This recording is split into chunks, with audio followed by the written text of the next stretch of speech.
Hello friends, स्वागत है आप सभी का मेरे फिजिक्स गुरु के यूट्यूब चैनल पर। मेरे भाई, आज हम पढ़ने वाले हैं प्रकाश का परावर्तन क्या होता है। ठीक है, आओ समझते हैं। आप अपने घर पे एक समतल दर्पण देखोगे, जिसे अपने भाषा में कहते हैं शीशा। उसे दीवार पर टांगे रहोगे, अगर उस पर एक लेजर लाइट ऐसे बाहर होगी तो ऐसे आती है। ठीक है भाई, किसी भी लेजर लाइट को अगर हम किसी दर्पण मारते हैं फिर वह वापस आ जाती है। इसी घटना को हम क्या कहते हैं? प्रकाश का परावर्तन कहते हैं। ठीक है भाई, आओ समझते हैं। बोल, हम क्या करते हैं, एक समतल दर्पण लेते हैं, इसे करते हैं पॉलिश। ठीक है, आपके घर पे जो दर्पण होगा आप देखे होगे, उसका जो पीछे वाला साइड होता है वो पॉलिश किया होता है। ठीक है ना, और जो ऊपर वाला साइड होता है वो चमकीला होता है, जिसमें आपका क्या फेस दिखाई देता है आपका। अब देखो, अगर मैं बोलूं मैं एक प्रकाश को ऐसे लाऊं, अब यहाँ से देखो ऐसे जाएगी। ठीक है ना, कोई भी प्रकाश किरण आती है और दर्पण से टकराकर चली जाती है, इसी घटना को हम क्या कहते हैं? इसी घटना को कहते हैं प्रकाश का परावर्तन। ठीक है ना, अब सुनो, जो प्रकाश किरण देखो आप आ रही है, ये वाली देखो आ रही है ना। ठीक है मेरे भाई, अब सुनो, जो प्रकाश किरण आपकी आती है उसका नाम होता है आपतित किरण। ठीक है मेरे भाई, जो प्रकाश किरण आपकी आती है उसका क्या नाम होता है मेरे भाई? आपतित किरण। आओ, क्या? आपतित किरण।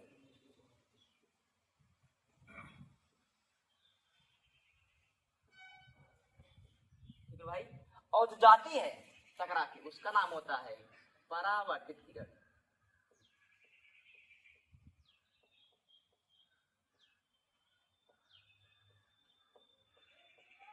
ठीक है भाई, आपतित किरण जो आती है और जो जाती है उसका नाम क्या होता है? उसका नाम होता है परावर्तित किरण। ठीक है भाई, अब समझो, अगर मैं आपतित किरण और परावर्तित किरण के बीच एक अभिलंब डाल दूं तो ये बताएगा आपतित किरण और अभिलंब बीच कोण कितना है। ठीक है मेरे भाई, ऐसे। ठीक है, मतलब इसके बीच कोण कितना है और इसके बीच कोण कितना है, यही बताएगा ना। जो आपका अभिलंब होगा वो क्या बताएगा कि जो आपकी आपतित किरण है वो अभिलंब बीच कोण कितना बना रही है। ठीक है भाई, अब दूसरा, जो परावर्तित किरण है वो अभिलंब बीच कोण कितना बना रही है। ठीक है भाई, अब समझो, जो आपतित किरण और अभिलंब के बीच जो कोण बनता है वो होता है आपका आपतन कोण, जिसे हम लिखते हैं आई से। देखो, इसका नाम क्या होता है? आई, जिसे बोलते हैं आपतन कोण। ठीक है भाई, हम यहाँ पे लिख देते हैं। ठीक है, देखो आई जो आपका है क्या है? आपतन कोण। ठीक है, आई क्या है?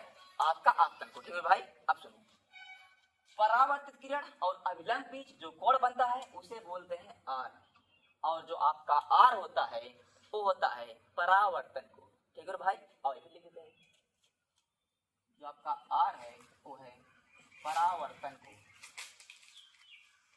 ठीक है, क्या है? परावर्तन कोण। ठीक है भाई, आगे समझ में। अब सुनो, अब हम लिखते हैं क्या? डिफिनेशन लिखते हैं।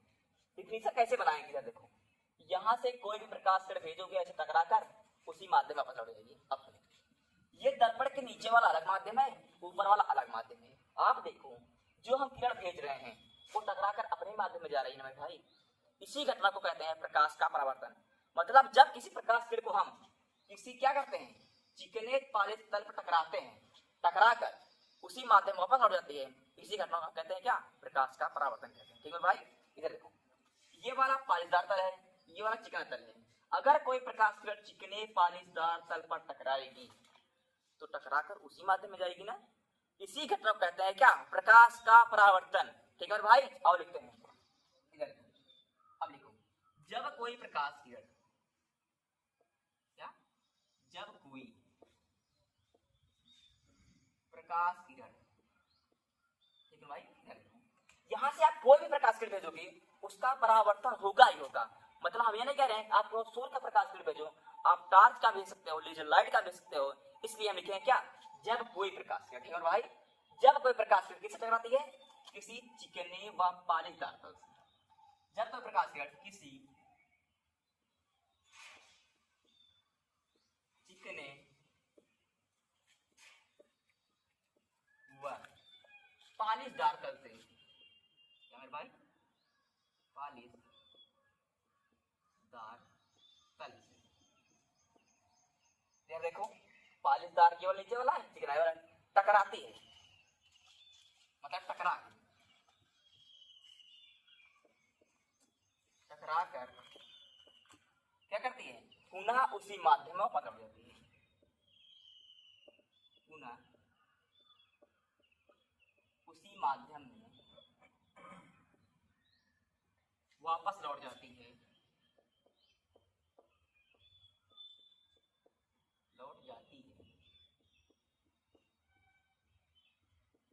इसी घटना को क्या कहते हैं मेरे भाई, इसी घटना को कहते हैं क्या, परावर्तन। ठीक है ना, उसे परावर्तन कहते हैं, उसे परावर्तन कहते हैं। ठीक है भाई, आपने समझ लिया कि कोई प्रकाश किरण किसी चिकने पाले तत्व तक टकराकर उसी माध्यम में लौट जाती है, इसी घटना को हम कहते हैं क्या, प्रकाश का परावर्तन। ठीक है ना, अब समझेंगे परावर्तन का नियम क्या होता है। ठीक है मेरे भाई, आओ समझते हैं। देखो हेडिंग डालो, परावर्तन के नियम, परावर्तन के नियम। ठीक है भाई, अब सुनो, परावर्तन के दो नियम होते हैं। कितने, परावर्तन के दो नियम होते हैं, और लिखिए परावर्तन के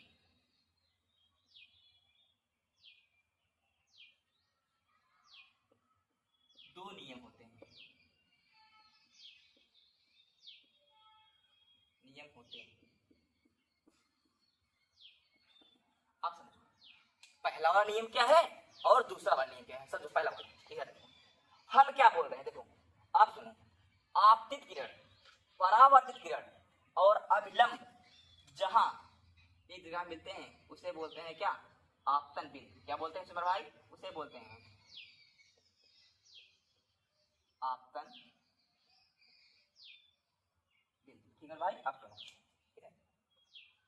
आपतित किरण, परावर्तित किरण तथा आपतन बिंदु पर खींचा गया अभिलंब। आप देखो तीनों एक तल में है नहीं है, फिर जाओ देखो, आपतित किरण, परावर्तित किरण, आपतन बिंदु पर हम एक अभिलंब खींचे हैं, ये तीनों एक तल पे है कि नहीं है, कहोगे सर जी है। इधर देखो फिर से, आपतित किरण, परावर्तित किरण, आपतन बिंदु पर खींचा गया अभिलंब, तीनों एक तल पे है कि नहीं है, यही है आपका परावर्तन का पहला नियम। और मेरे भाई लिखते हैं पहला नियम क्या है मेरे भाई, इधर देखो, जो आपका आपतित किरण है, क्या, आपतित किरण तथा परावर्तित किरण, क्या भाई, तथा परावर्तित किरण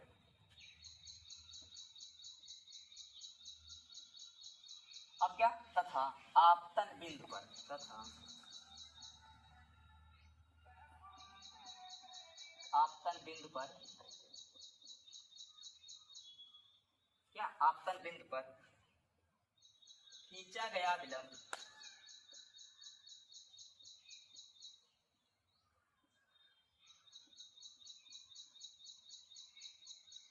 खींचा गया विलंब, देखो तीनों तल में, खींचा गया विलंब तीनों एक तल में होते हैं। ठीक है भाई, तीनों एक तल में होते हैं,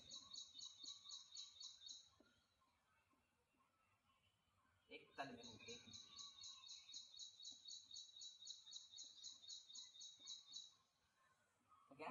ये था आपका परावर्तन का पहला नियम। दूसरा वाला मेरे भाई इससे भी सरल है, और समझो देखो, जो आपका आपतन कोण आई है और परावर्तन कोण आर है, वो सदैव एक दूसरे के बराबर होता है, बस आपको इतना जानना है। क्या मेरे भाई, आपतन कोण आई तथा परावर्तन कोण आर सदैव एक दूसरे के बराबर होते हैं। तो लिखो भाई दूसरा नियम मेरे भाई, देखो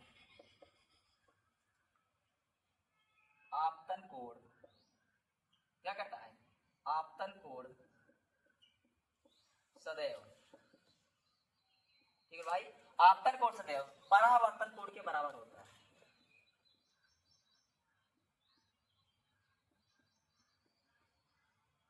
के बराबर होता है।